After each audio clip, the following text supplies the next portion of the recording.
Welcome to another broadcast of Philosophic Perspectives on the Artist First Radio Network. All past broadcasts are archived at artistfirst.com. Let's go out to your host. It's Arthur D. Schwartz. Hello, everybody. Well, today is a very exciting day for me because we're going to have the first radio roundtable edition of Philosophic Perspectives. With me tonight, I have three guests. Jeannie, Colin, and Larry Spencer. Larry Spencer you might know from just 2 weeks ago when he was my guest on the show. And they're members of the Social Philosophizers Club, which you can find at socialphilosophizers.com. And we talk about issues of philosophy, and as the name might suggest, it kind of branches out in other directions as well. But philosophy can be a very broad field when you want to look at it in certain ways.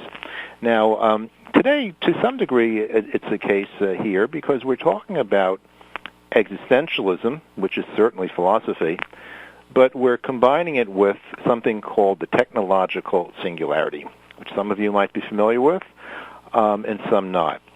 It's a very exciting concept. Essentially, what it means is that technology is advancing at such an exponential rate that in the not-too-distant future, in fact, the writer that is most often associated with the subject, Ray Kurzweil, he predicts 2045 is the point in which artificial intelligence will overtake human intelligence.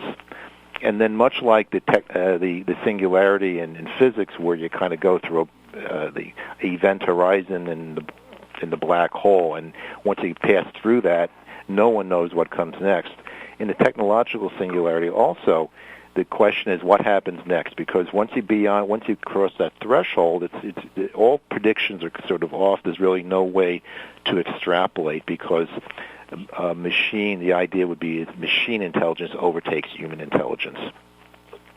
So what happened is how this particular meeting came about is number one, I wanted to do a radio roundtable. I hope to do this on a relatively regular basis ongoing into the future.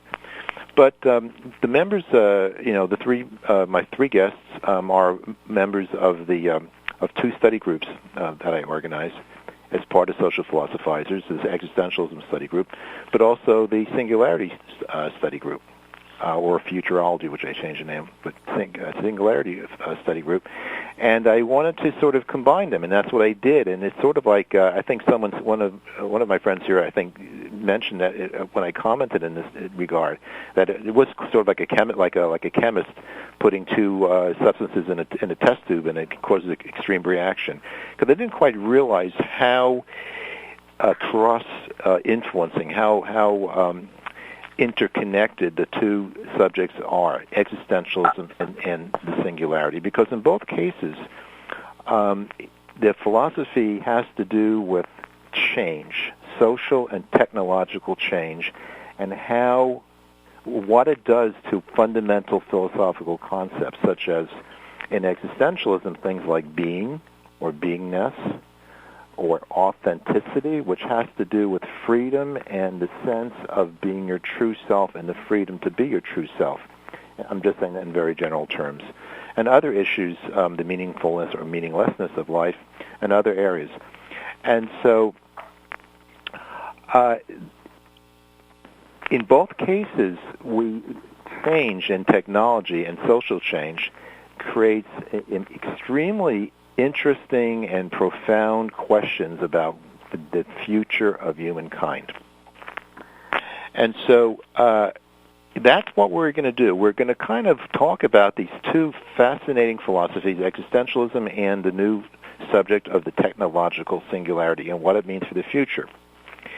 And we're going to begin by looking at it through the lens of existentialism, but then we're going to branch out into broader concepts of what really makes a human, what is the nature of humanity, or what constitutes humanity, or humaneness. And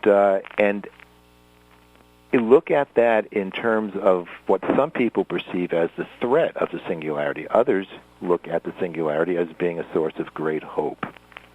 And so, like many things, people see it from opposite sides. Great hope, or the greatest threat for humanity right now, which some influential thinkers actually feel. It's quite a difference of an opinion.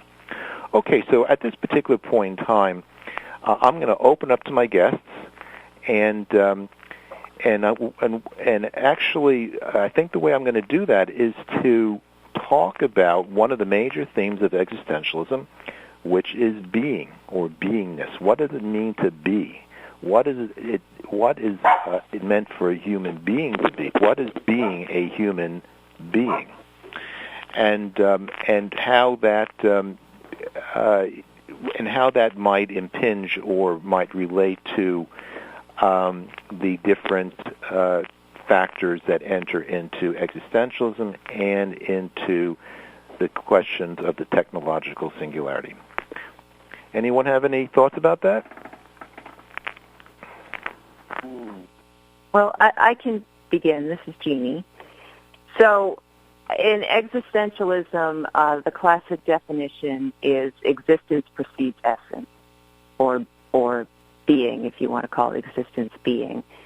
And one of the main ideas of to be is to choose. So in existentialism, we're condemned to choice, and doing nothing is still a choice. In the singularity, as more and more of our thought is not necessarily taken over, some would say enhanced, or some would say not enhanced, by technology, that brings up the question, what happens to our choice? Are we as free as we had been? Or are some of our choices predetermined by the technology? Well, Jeannie, so here's my response. What contributes to our freedom? What is freedom? Well, that's a huge question. I don't know if I can define that in 2 minutes. Hi, this is Larry. If I may jump in, according to some words of Nietzsche that I was just reading recently, he seems to equate freedom with the ability to act from one's own nature, as opposed to acting in accordance with people's expectations or just sort of a mediocre getting through life. And he's also big on being a creative person, creating your life. And it seems to me that if you've enhanced yourself with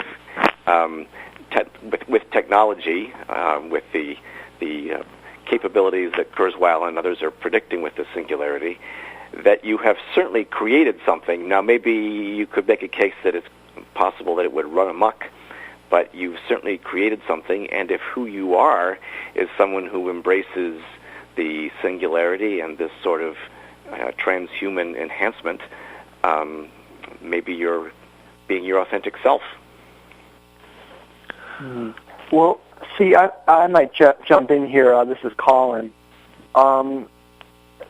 So I think one reason I object to any effort to kind of equate the singularity or working toward the singularity with an existentialist ethic is that I think that existentialists in general believe that there is no right path for everybody. There is no course of action that in absolute terms will advance humanity or will create a state of affairs that we can all equally and kind of equally and rationally accept. But I think Kurzweil does believe that. I think he thinks that the singularity is kind of rational progress, reason with a capital R, that this is the correct way for human beings or for intelligence, that this is really an increase in intelligence, a net increase, and an increase in complexity, an increase in the ability to do things that he deems useful and desirable. And for him, it seems like what's desirable and useful is something given, something pre-established, whereas I think existentialists want to insist that different people are going to find different things desirable, so that there will of necessity be a plurality of courses of action. There won't be some unity that we're evolving toward. It seems like the existentialists are really reacting against this whole 19th century narrative of progress and increasing rationality, the notion of utopia, say, where Kurzweil really is kind of taking that idea, kind of revamping it and bringing it back out there after it's been dormant for a long time. And I think that, for me, that's one way in which he's very, in which it would be very difficult to reconcile him with the existentialists. Colin, what would you say are the main ingredients of Kurzweil's unified path for everybody? Well,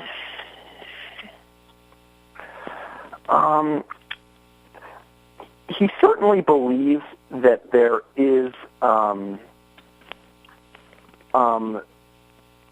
kind of, that these machines, these future computers, are going to be more advanced than we are, and that they're going to achieve desirable aims in a way that is more advanced than ours. I'm not sure if I'm speaking to what you're asking about, but it seems to me that the unity and the unity of his vision, or in his vision, is that these future computers are all going to kind of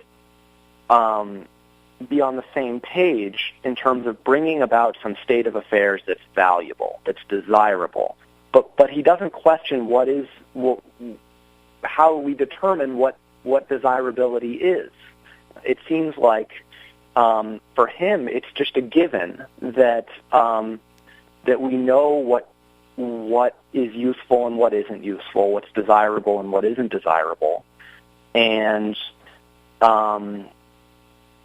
the machines that are, progressing are just getting ever more efficient and effective in bringing about these desirable ends.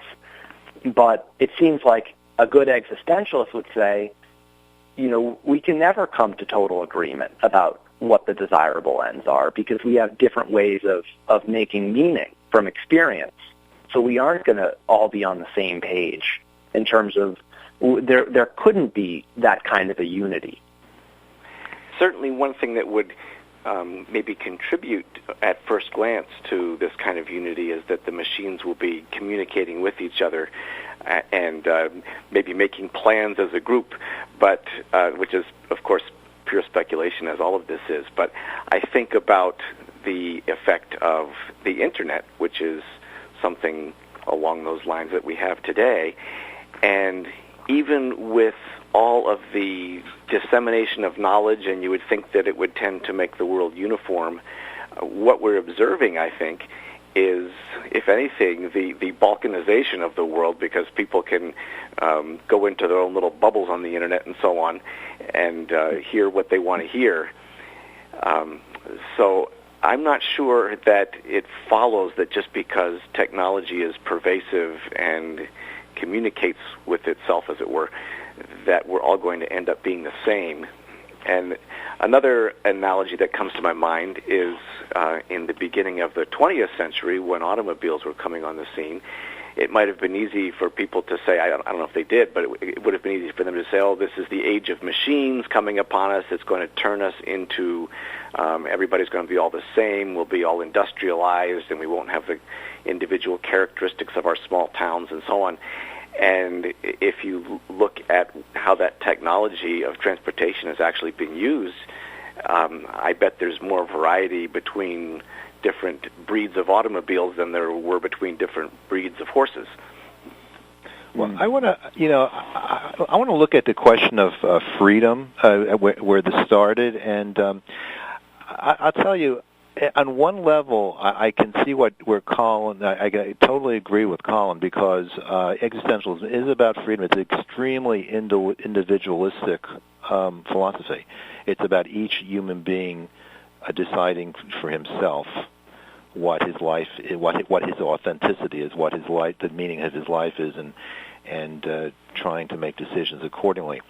However, it's also true that through history, you can see that there is a general pressure to converge, because it's only common sense. I mean, that's evolution too. In other words, whatever reality, whatever the truth is going to tend towards a convergence of individuals. So over time, there tends to be less difference of opinion, theoretically speaking anyway.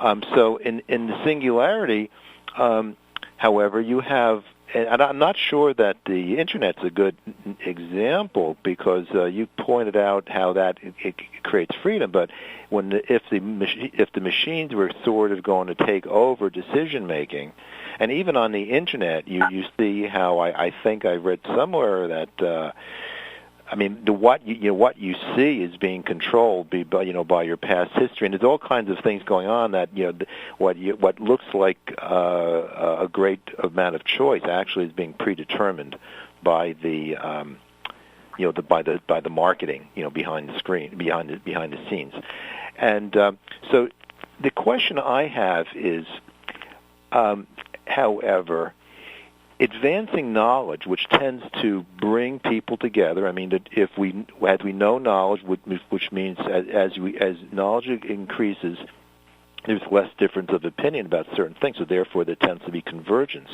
However, as that happens, there's more pressure to be free. I don't think we should run away from knowledge.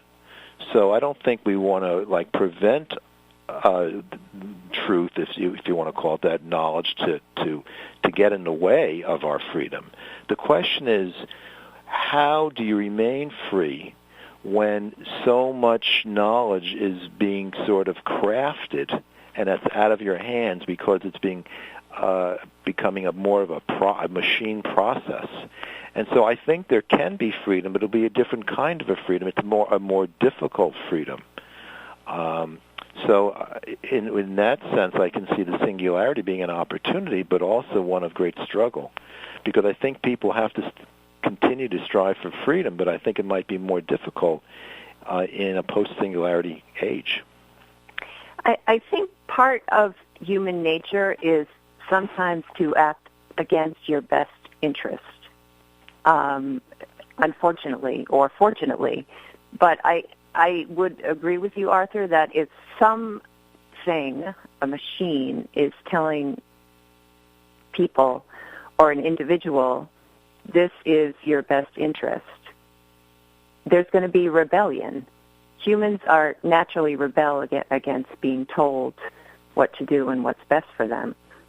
I also I'm trying to understand what Kurzweil means by intelligence. He seems to mean information and speed of information. T.S. Eliot has a famous quote, "Where's the wisdom we've lost in knowledge? Where's the knowledge we've lost in information?" So wisdom needs to come in here too. We can have knowledge about how to do a lot of things, and is it really wise? Whether to do them or not is a question of wisdom. So I brought up kind of 2 points there: rebelling against what's best or what we're being told is best, and wisdom versus knowledge and information.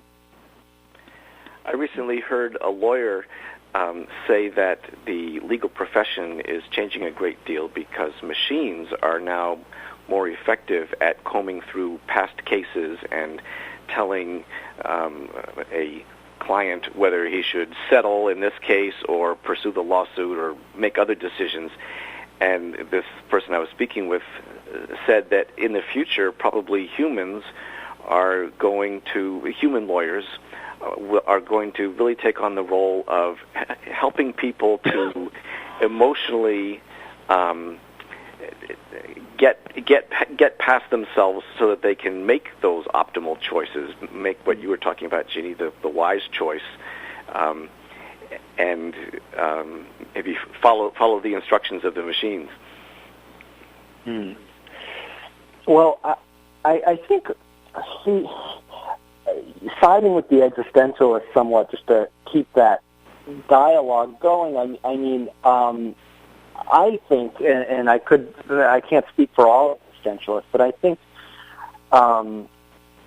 sort of my conception of the ideal existentialist would object to that, because I think what wisdom really means in the existential tradition is the ability to find particular and personal solutions to the problems that life presents to you.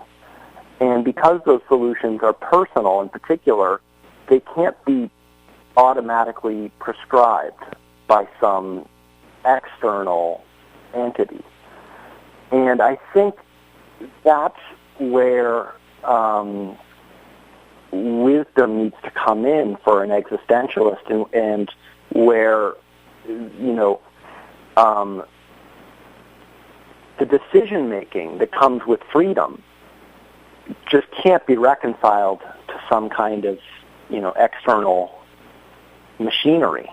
Once you cede decision-making to an external agent, even if you're using kind of more, even if you have, a representative kind of using emotions to make you accept the machine's decisions, once you're feeding your decision-making to those machines, you're really losing the capacity to find, your own particular solutions. I mean, in the case of like a court case, I mean, yeah, you'll want to choose the thing that will get you off the hook, but maybe you won't. Maybe you'll feel that you'd rather go to prison than be told how to comport yourself in the courtroom by a machine. Maybe you'd want to make your own decision in this area. And I think that's where existentialism is very, in my mind, just is going to be antagonistic to that kind of process. And just to add upon that, there are many cases where the most logical course of action, even the most rational, may, or the best for one individual, may be terrible for a group of individuals. I think, there's a critique of pure reason here, that pure reason is not always the best way to live one's life. And pure reason without humanity can lead to some pretty horrible events.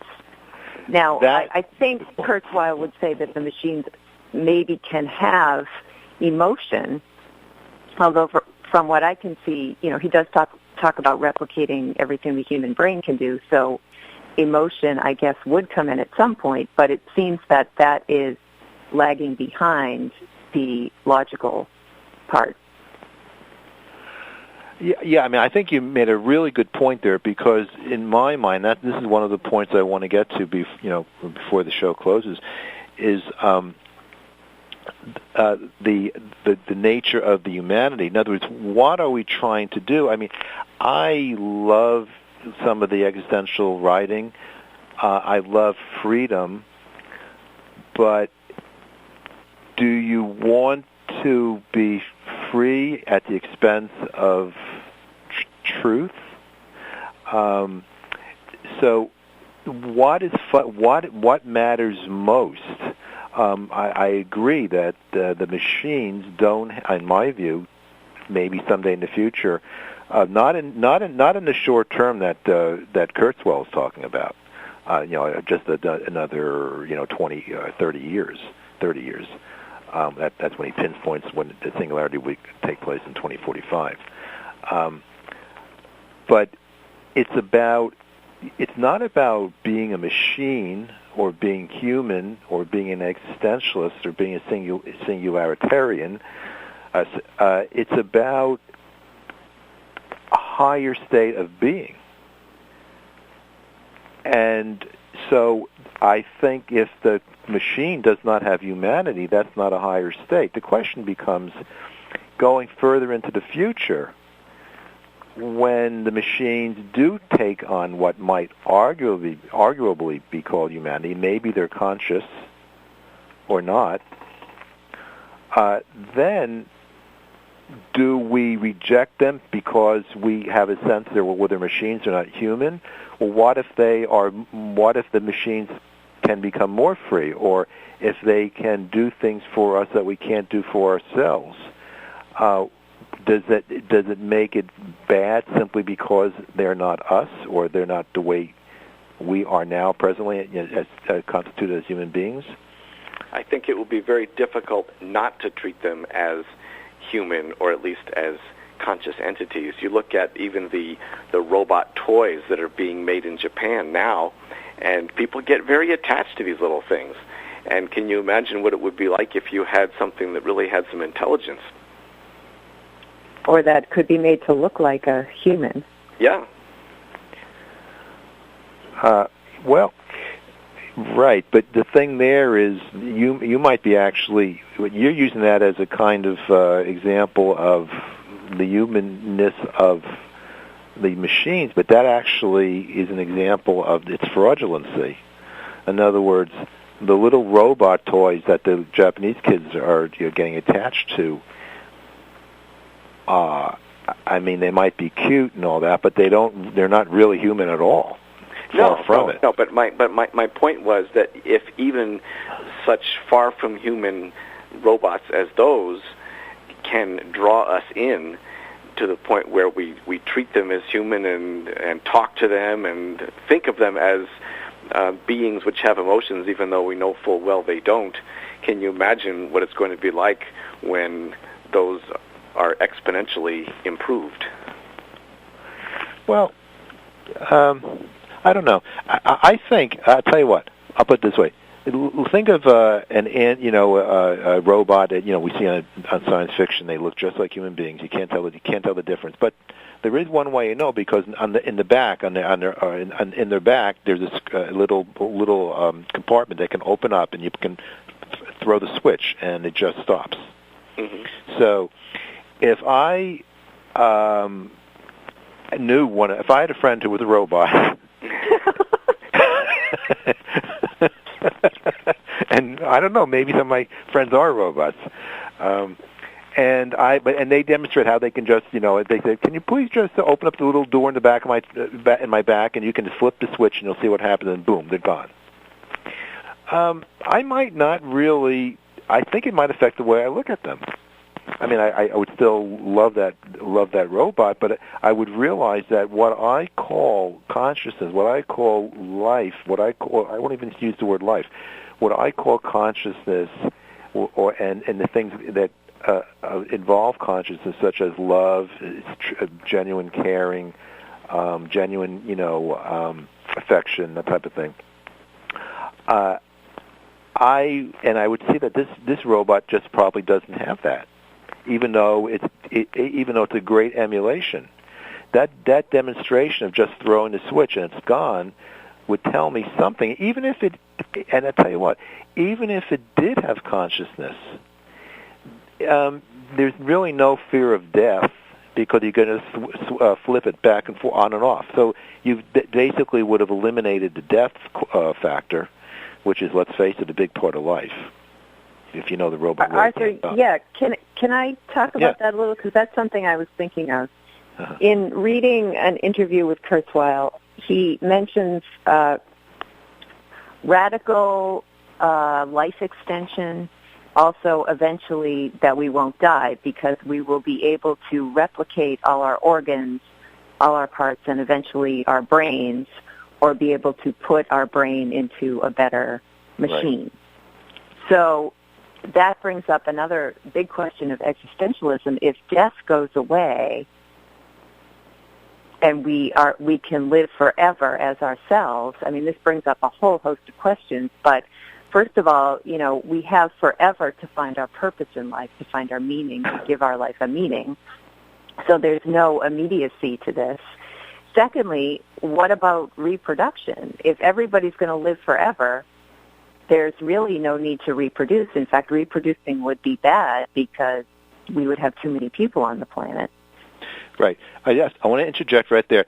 I love this. I love what just happened, that the show took an unexpected turn. Now we're talking about death and reproduction. I wasn't expecting that. So this is great. But we're going to take a break now for a few minutes, and we'll be back shortly, okay? See you soon.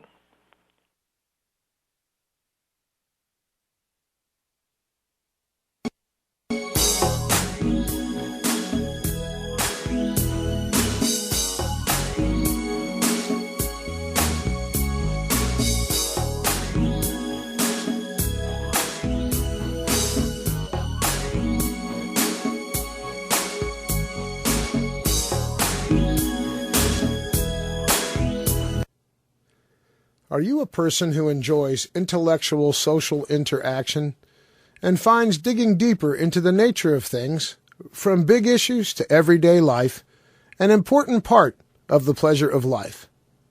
Social Philosophizers is a Boston area social club for those who desire intellectual socializing.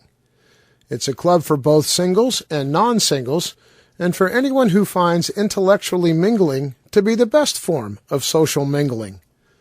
The club offers a variety of interesting venues such as philosophical get-togethers in private venues, book discussions concerning literature and philosophy, topical discussions over brunch or dinner, guest speakers, theater, after-work mixers, even long philosophical ruminations along nature trails or city streets, and more.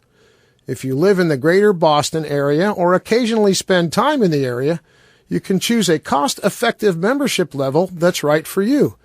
Basic membership is free. Find the link on Arthur's Philosophical Perspectives show page at artistfirst.com or just search socialphilosophizers.com. We hope you'll join Social Philosophizers today. That's socialphilosophizers.com. You put your keys between your knuckles. Someone approaches you and you cross to the other side of the street. You lock the door behind you, maybe twice. Now you feel safe. You think you've made the right choices to protect yourself. Think again. Because if you're not eating right, if you're not active, or if you smoke, you're putting yourself at risk for disease. Learn to protect yourself from yourself at everydaychoices.org. A message from the American Cancer Society, American Diabetes Association, American Heart Association, and the Ad Council.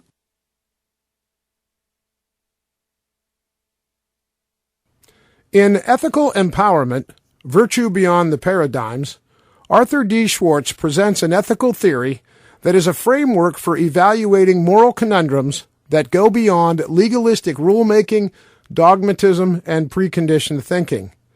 The book is as much an ethical framework for unconventional ideas as it is for staying with convention. Ethical Empowerment is a manifesto of non-doctrinaire perspective. Ultimately, the hypnotic thinking of ideology and dogmatism can only be overcome by returning to the true source and essence of morality, which is nothing less than universal love. Discover how the philosophically liberating approach of the ethical empowerment can be applied to the range of ethical, social, and political controversy. Read about a plan to eliminate all political parties. Entertain the possibility of an overhaul of the patent system and its replacement with a system that rewards inventors while eliminating monopolistic control of patents and technological suppression.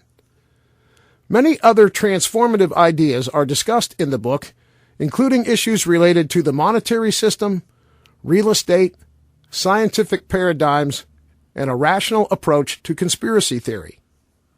While ethical empowerment will challenge your mind to consider new perspectives, the ethical challenge is always to keep the diversity, depth, and breadth of perspective within the boundaries of love. Ethical Empowerment is available at Amazon.com and most online booksellers in both print and e-book editions.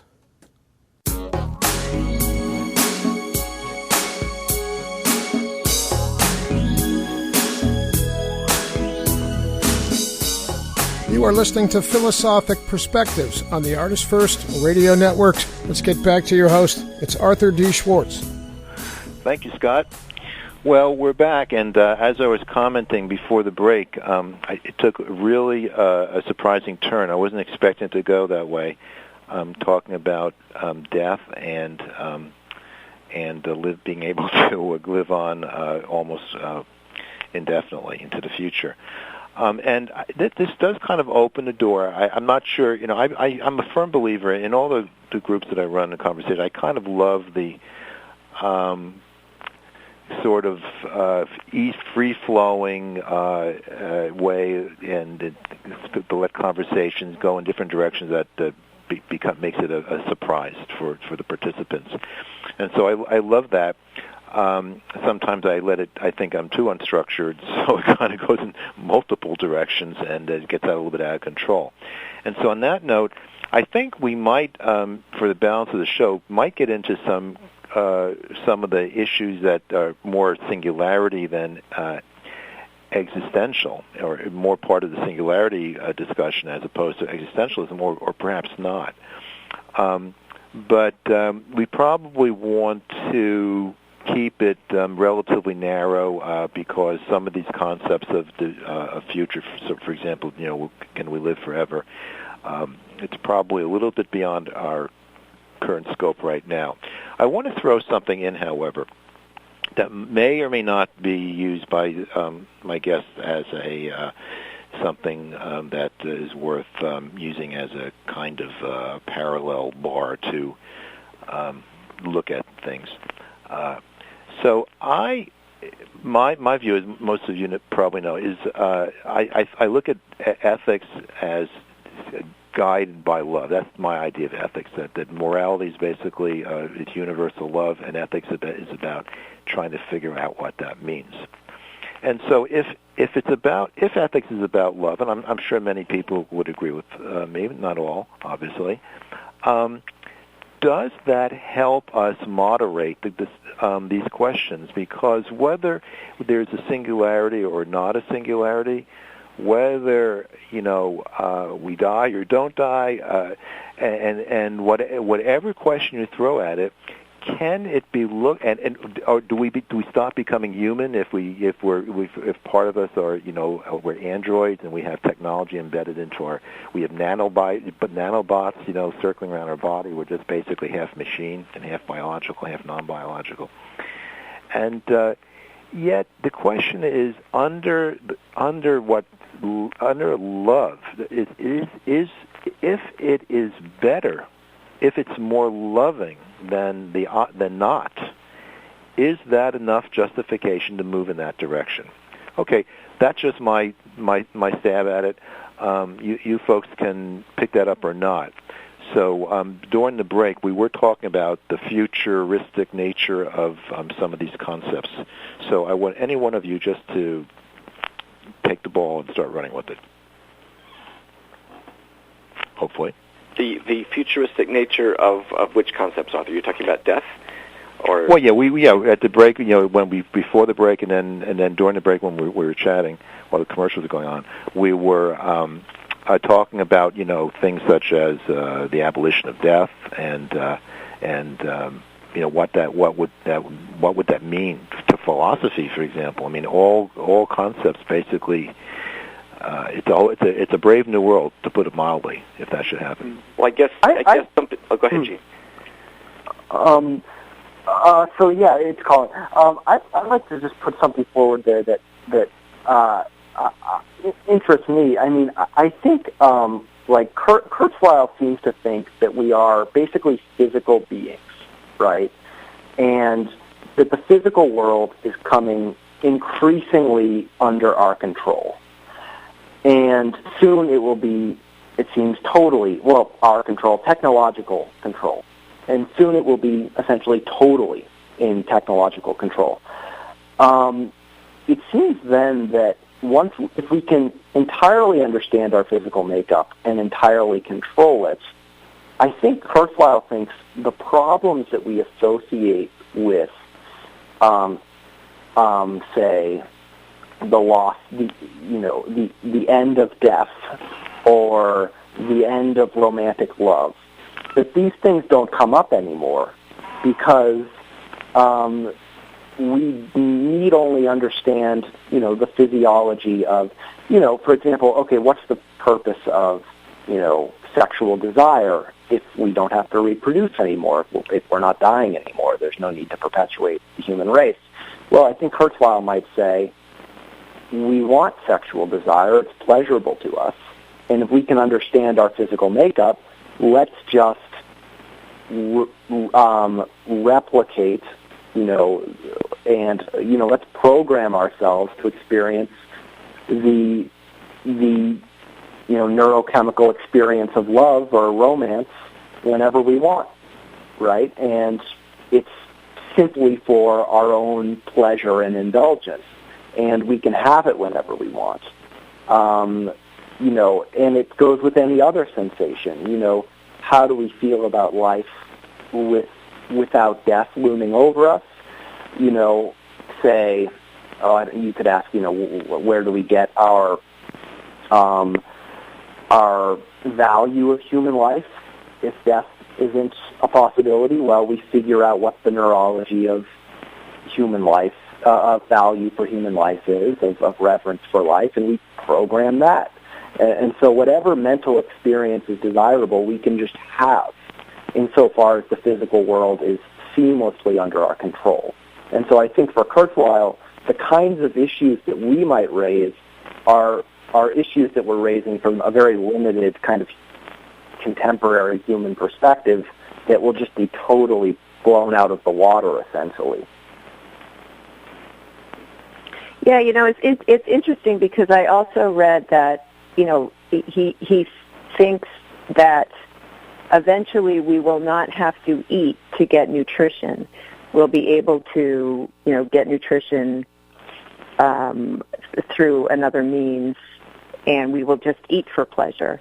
Also, they're working on now preventing receptors in our body from making us fat, right? So that eventually we can just eat meat for pleasure and never get fat. So, that opens itself up to a life of gluttony on every level. And relatedly, he talks about virtual reality, that, to keep ourselves entertained, we can put chips in our heads and, think we're experiencing something for real when it's all in our mind. So that, I'm not sure, is really a utopia. It seems that it seems we would maybe live for pleasure, and also with the virtual reality, we will have lost our connection to our fellow humans.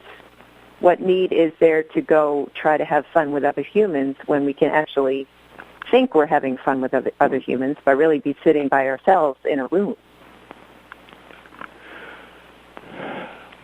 Well, the whole question about the pleasure. There's one of the things I posted for a group discussion coming up. This one's going to be on June 29th, and there's one alternative to the singularity, and it's called, I think, the wired brain or something. But anyway, it's true. The way it sounds, Kurzweil sounds to me, the way you're describing it, is it's kind of a justification of hedonism or something. So we can be as hedonistic as we possibly can because that's because it's the pleasure principle, but it's okay because it's healthy for us, because it's going to be engineered in such a way that we can do it and it wouldn't hurt us because everything is being taken care of, so we can do it unlimitedly. And the thing is that this thing about the wired, so this wired brain kind of anti or alternative singularity would be basically we'd have a civilization that are basically essentially drug addicts, except that not by drugs but by basically artificial simulators of the brain. So, maybe the possibilities that would open to us with all this cognitive enhancement would be so much more rewarding than what we think of now as drugging ourselves to experience pleasure, that the just raw hedonistic pleasure wouldn't be as much of a temptation as we think. Well, I don't know. I mean, I think it's these questions are actually totally legitimate, because the possibilities, the human being, as we all know, we have almost unlimited potential for good and bad. I mean, our potential. I mean, the thing about humans, we have tremendous potential that is always there, that can be explored, in a lifetime and in over generations, and if all things become possible, I just wonder if that in any way would be tenable, or does not civilization require some kind of a hierarchical order of intelligence? In other words, being led by, let's say, reason. I mean, right? Let's call it the philosopher king, Plato's Republic. I mean, isn't the idea that a civilization is led in some way? And I'm not saying by a single leader, but just overall that we're led by reason, by the rational state, as opposed to the non-rational states. Which is not to say that the non-rational states aren't significant, but they are. But I'm sorry. I think this would be a post-civilization world, universe, right? I think this would be the end of civilization, because civilization involves some kind of social compact. Mm-hmm. And we wouldn't need that anymore, because, everyone can kind of go into their own virtual worlds and experience whatever they want to experience. And, so you wouldn't necessarily need to reach out to people. I mean, what I would wonder, though, is if the mere knowledge that you're in a virtual reality interaction with others would be enough to make you prefer to be with other people. That even if you're engaging with someone who perfectly, a perfect semblance of a real person, right? The mere knowledge that you weren't engaging with a real person would make you want to kind of turn off the virtual reality switch and go hang out with another, member of this singularity community. And so it would indeed be a community, right? So but see, I would argue not for everybody, because certain people definitely do get addicted to, their video games or, pornography or whatever when they're alone, and they would rather do that than have to go deal with real people. In fact, just on a different level, I'm sure we've all been in rooms of people where everybody is looking at their smartphone and nobody is actually talking to each other live, right? So Colin, I think you were talking about, partially this overcoming of the physical, or the control of our physical bodies. And so we communicate now with each other through a screen, through words on a screen, through electronic words on a screen. We don't even have to talk. Our senses are barely involved. You know, we're not touching someone, we're not listening to someone, we're not speaking to somebody. We're not even seeing them. We're seeing the words, the symbols they put on a screen and responding that way, even when there are actual real people in front of us. So I think it would be nice if we all felt, oh, we need actual real human contact, but I think if smartphones are any evidence, people tend to be moving away from that.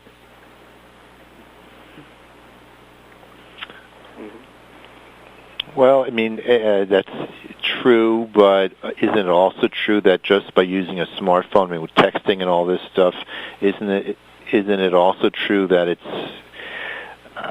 demonstrating how the need for people to be connected? I mean, certainly even the term connected, I mean, that's just the whole thing. Oh, certainly. And the only problem I have with it is when it's done in a room full of people to whom you don't want to connect live. You'd rather connect with somebody through a screen. Oh, that's definitely true. But that's a little bit of a different... That's what I was alluding to, right. That's right, and then that I would say is probably more of a kind of a psychological dysfunction that's become. But I find a lot of people have it, and look at how many people say they have online friends, online friendship, where the most they communicate with them is over Facebook, and again over a screen. But many of them don't have any real friends who they actually see in person and communicate face to face, or they may have many fewer. Right, but does anyone really consider Facebook friends really friends? Really? I mean, that's an illness in itself. If you think that's actually a friend. Well, it's safer. It's safer to have those friends than to actually have to deal with real people. I do think the big difference, though, with texting or Facebook is that the sensory input you have from that friend is extremely, as you said, really impoverished. Whereas the singularity interactions with artificial people, would be incredibly rich, and would basically be indistinguishable from real human interaction. Which I guess that, but of course, if you're interacting with virtual people, then in a way it's worse, because at least with texting, as you said, there's a real person on the other end of that. But I do think that there's at least room for, for richer experience. I mean, I think there is room for rich experiences in that domain. I mean, just imagine, a young, teenager in school who's learning about, Martin Luther King, and decides he'd like to have a conversation with Martin Luther King in person, after school. And the computer can create, a kind of perfect, copying the neurology, assuming they have some way of going into the past and figuring that out, copied the neurology of Martin Luther King and, have this conversation. I mean, I think there is room for, rich experiences that are much more meaningful, potentially, than texting or Facebook. Right. Well, so a student would you'd be able to have Martin Luther King. How did you basically like a film of him, but very highly programmed so that he's actually interactive? Yes, exactly. Assuming they could copy the neural makeup of him and just know how he would respond to various inputs, we could figure out what it would be like to interact with him in a potentially nearly infinite variety of situations. Right. Well, I mean, I think that's all good. I mean, that's a learning. That's a very sophisticated learning device. You know, that's interactivity is good, but I personally don't think that line is a replacement for actually connecting with a conscious, feeling, emotional, self-aware human being. But even if you would behave identically, like it would be everything. It's almost like everything but the interior. Well, yeah, but that's a big but. I mean, that's actually probably maybe for another show. But that's a big but. I mean, because I think that's overlooked. That we just. I mean, I've had this discussion before, and it's just like, it's identical. You don't know the difference. So if it looks like a duck, it talks like a duck, it's a duck. Thing, and I personally feel that it's not the case, and my own belief is someday we'll know exactly why. That when you talk to a real human being with real feelings, with real consciousness, that there's something there that we will be able to more clearly understand why that differentiates itself from, let's say, an identical robotic machine that looks and talks and does the same things, but still it's not the same. Yeah, I would agree. I mean, no matter how good the program is, human beings are unpredictable sometimes. So you can't, I'm not sure human behavior can ever be completely mapped in an algorithm. You know, meeting Martin Luther King in person certainly would have been far different than interacting with him, through virtual reality. Mm-hmm. I think so. I mean, I think that's just. And of course, when we say it's exactly like, when we talk about these machines being exactly like humans, I mean that's actually speculation. We're far from that. So. Would it exactly be? I mean, if a robot, did not have, consciousness and did not really have true feelings, did not feel pain, did not suffer, did not really understand suffering, does not really understand hope, when we have these conversations, we dismiss that. Oh no, it's identical because she likes movies and she likes the same books that I do. That you dismiss the whole interior that is conveyed in such a way that I don't think can ever be conveyed by a non-sentient computer. Now, I think that there can be sentient computers in the future. I have no problem with that. But that's a long way off, and it's a different, it's like apples and oranges, I would say, from what we have right now. We're going to have to wrap it up in just a minute. I just want to, open it up just for very, very briefly. If anyone has a few, each of you can take a turn and make a comment if you so desire, before we close out for the night. I guess my comment would be, personally, I would look forward to the singularity and having some cognitive enhancements, maybe some physical enhancements wired into me. I think it would be great. The way you put that, I'm not going to touch that one. I see it as a double-edged sword. Of course, reducing suffering and, replacing organs are good things, but I'm not sure everything is necessarily good, and I think there's some ramifications of these goods, like living forever, that haven't really been thought through. Yeah, I would just say I think it's really hard not to be excited about it if it is indeed coming. But there are definitely aspects of it to worry about. Yeah, well, Colin, Jeannie, Larry, thanks for being on the show. I really enjoyed it. This was great. It really was. I hope we can do it again in not too distant future. Yeah, no, I really enjoyed it. Thanks for being on the show. Thank you very much. Now, so this does conclude tonight's broadcast. For links to my book, Ethical Empowerment, my philosophical counseling and hypnotherapy practice, and the Social Philosophizers Club, please visit arthurdschwartz.com. And this is Arthur D. Schwartz reminding you to live well and think deeply. Until next time, good night, everybody.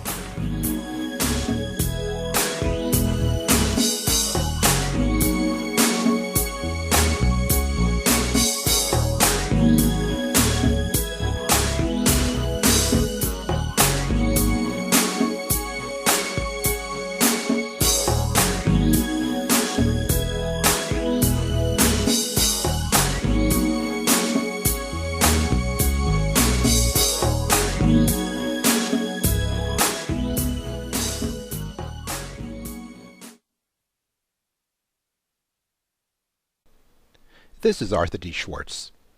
You know, beliefs and disbeliefs can be very powerful.